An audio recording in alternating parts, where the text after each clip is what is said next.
फिर से इस यूट्यूब चैनल पे। तो साथियों, इस वीडियो में जो हम लोग देखने वाले हैं वो क्लास नौवीं का जो है एग्ज़ाम जो होगा उससे रिलेटेड वीवीआई प्रश्न जो आपका एग्ज़ाम होगा उसमें ये सभी प्रश्न इसी के अंदर से, ये सभी प्रश्न नहीं कह सकते कि इसी के अंदर से ही आपके बोर्ड एग्जाम में पूछा जाएगा।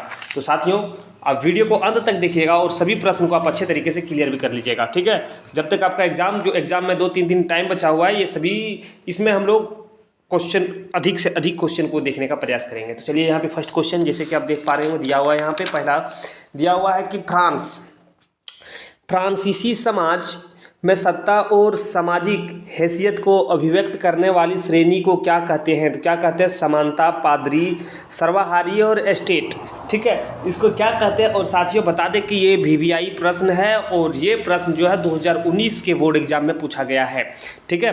तो चलिए बताते हैं कि इसका सही आंसर क्या होगा। जो फ्रांसीसी समाज में सत्ता और सामाजिक हैसियत को अभिव्यक्ति करने वाली श्रेणी को एस्टेट कहा गया, ठीक है। ऑप्शन नंबर आपका 4 सही हो जाएगा। नेक्स्ट क्वेश्चन देखिए, क्वेश्चन देख पा रहे हो कि फ्रांस की क्रांति कब शुरू हुई? तो फ्रांस की क्रांति कब शुरू हुई है बताइए यहाँ पे। तो इसमें 4 ऑप्शन दिया हुआ है, इसका सही आंसर हो जाएगा 14 जुलाई 1789, ठीक है। नेक्स्ट क्वेश्चन नंबर 3 देखते हैं। क्वेश्चन 3 जैसे कि आप देख पा रहे हो दिया हुआ है कि जो जैकोबियन क्लब का नेता कौन था? जैकोबियन क्लब का नेता कौन था? तो इसका दिया हुआ है ऑप्शन इसमें से 4, इसमें से देखिएगा कि इसका सही आंसर क्या होगा। जैकोबियन क्लब का जो नेता था वो मैक्सिमिलियन रोबेस्पियर, ठीक है, जो आपका ऑप्शन नंबर 2 में दिया हुआ है।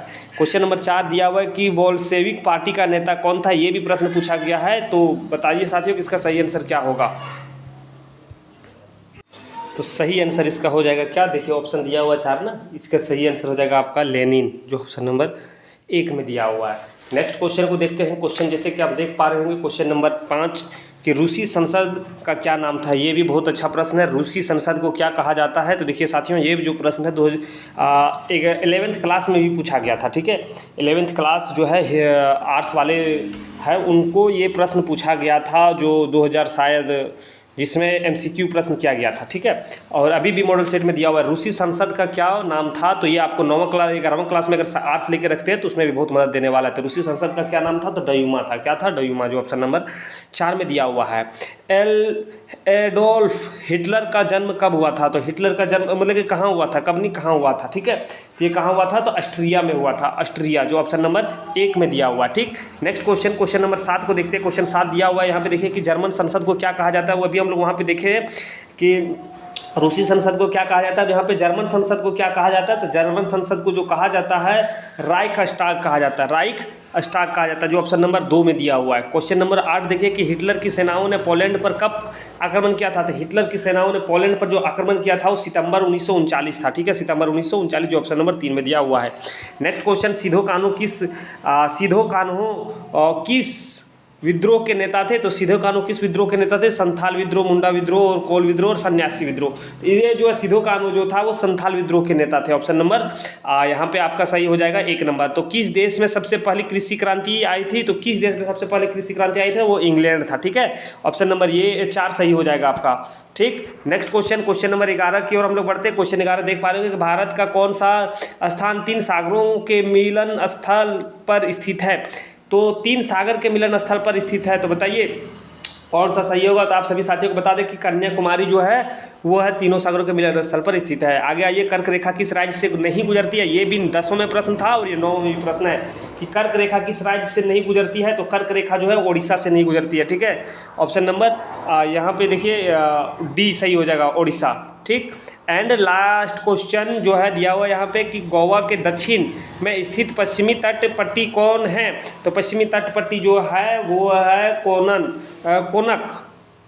कोंकण होगा, ठीक है, कोंकण होगा, कोंकण। ऑप्शन नंबर 3 सही हो जाएगा। नेक्स्ट क्वेश्चन की ओर बढ़ते हैं। तो चलिए देखिए यहाँ पे प्रश्न देख पा रहे हैं कि दक्षिण अफ्रीका का लोकतांत्रिक संविधान बनाने में इनमें से कौन सा टकराव सबसे महत्वपूर्ण था? तो कौन सा टकराव सबसे महत्वपूर्ण था? तो जब सभी आप इसको जब पढ़िएगा ना साथियों, इसका सही आंसर क्या आएगा? तो इसमें जो होगा कि गोर अल्पसंख्यक और अश्वेत बहुसंख्यक के बीच का जो टकराव था वो था, ठीक है, जो ऑप्शन नंबर सी सही हो जाएगा। झारखंड विधानसभा सीटों की संख्या कितनी है? तो झारखंड में विधानसभा की सीटों की संख्या कितनी है? तो आप सभी साथी जानते ही होंगे कि कितनी है, तो 82 है, ठीक है। 82। ऑप्शन नंबर 3 सही हो जाएगा।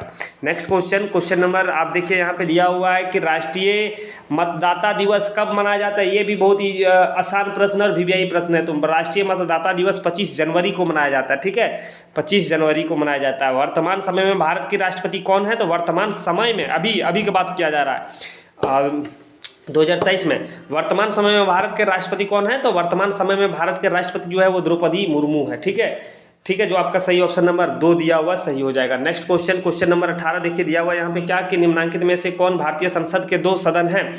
भारतीय संसद के 2 सदन हैं, पहले लोकसभा और ग्राम सभा, राज्यसभा और नगर परिषद, लोकसभा और राज्यसभा, ठीक है, विधानसभा और ग्राम सभा। तो इसमें से सही आंसर आपका तीसरा नंबर हो जाएगा।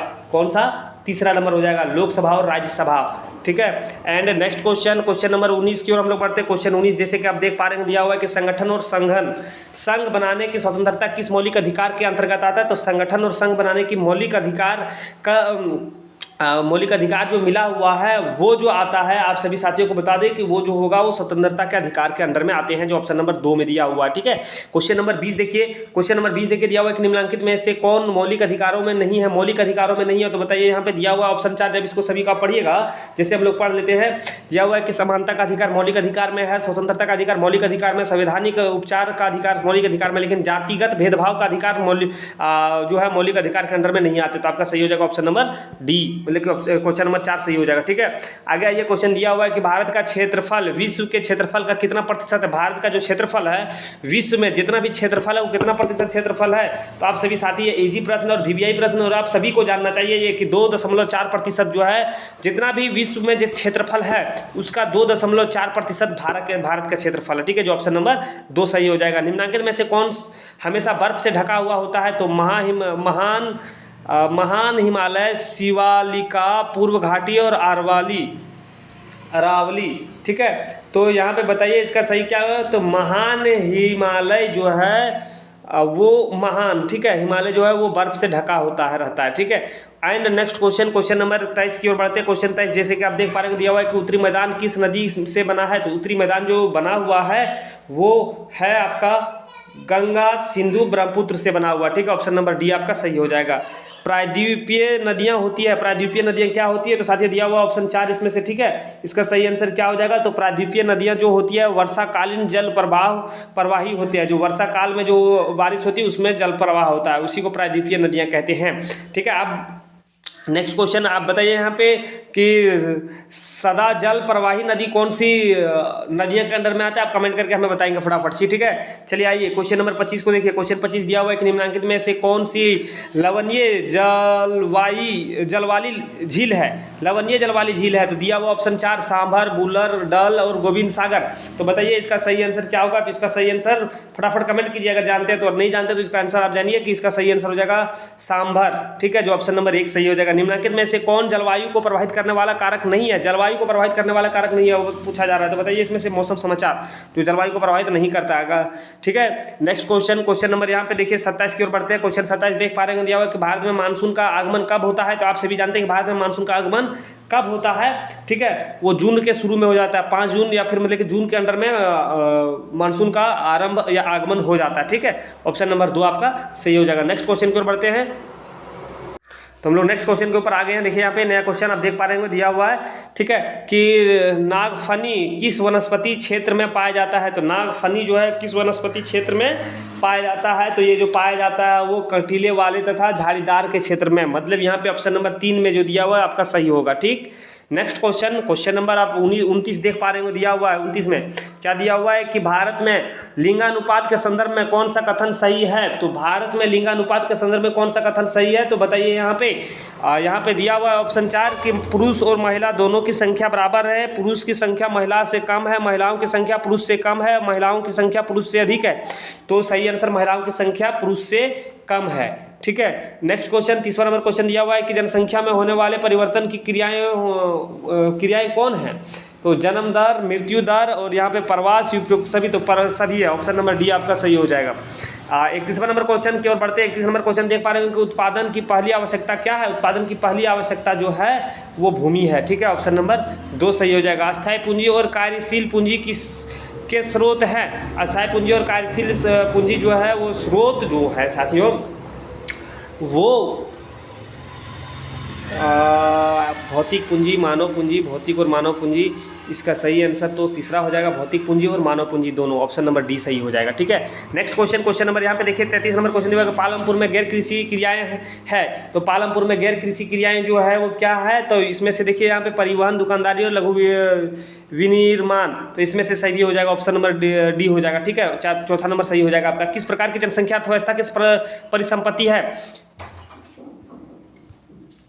देखिए यहाँ पे नेक्स्ट क्वेश्चन यहाँ पे देखिए, तो यहाँ पे दिया हुआ है इसका परिसंपत्ति है, तो इसका सही आंसर जो हो जाएगा साथियों, इसका सही आंसर आपका जो हो जाएगा वो ऑप्शन नंबर 1 हो जाएगा, साक्षरता एवं जनसंख्या। ठीक है, ऑप्शन नंबर 1 सही हो जाएगा। नेक्स्ट क्वेश्चन क्यों बढ़ते हैं, क्वेश्चन नंबर 35 देखिए यहाँ पे दिया हुआ, 35 नंबर में दिया हुआ निम्नलिखित में से किनमें निवेश के से मानव संसाधन में उच्च प्रतिफल प्राप्त हो सकते हैं। तो उच्च प्रतिफल प्राप्त हो सकते हैं वो शिक्षा और चिकित्सा के क्षेत्र से। ठीक है, नेक्स्ट क्वेश्चन है कि यहाँ पे विश्व में भारत में निर्धनों की संकेंद्र है। तो निर्धनों की संकेंद्र जो है वो है सबसे अधिक हाईएस्ट पे है। ठीक है, हाईएस्ट पिक पे है। नेक्स्ट क्वेश्चन नंबर 37 देखिए दिया हुआ कि निर्धनता रेखा का निर्धारण करते समय इनमें से किस पर विचार नहीं किया जाता है। तो बताइए, ऑप्शन 4 दिया हुआ, इसका सही आंसर क्या होगा।